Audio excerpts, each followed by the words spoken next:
Sa talata na John chapter 17 verse 3, si Kristo sinugo. Totoo po ba 'yon?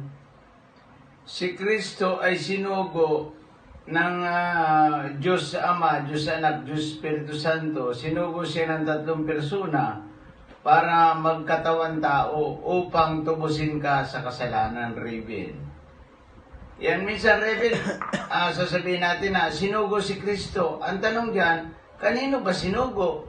Sa mga tao upang maligtas. Yan, Raven. Niniwala kayo sa Trinity, sabi niya. Oo, kasi yun ang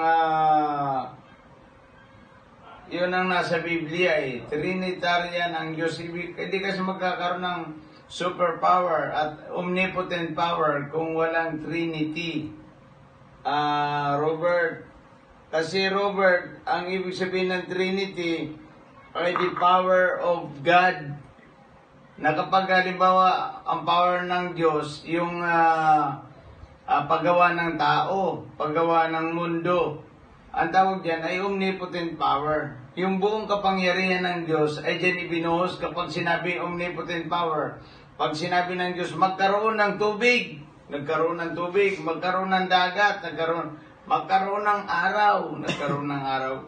Ang tao, nilikha ito sa pamamagitan ng alabok. Kinamitan ng Diyos ng kanyang mga kamay.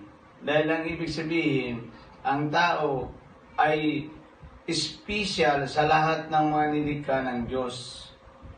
Kasi ang tao ay kawangis ng Diyos ito.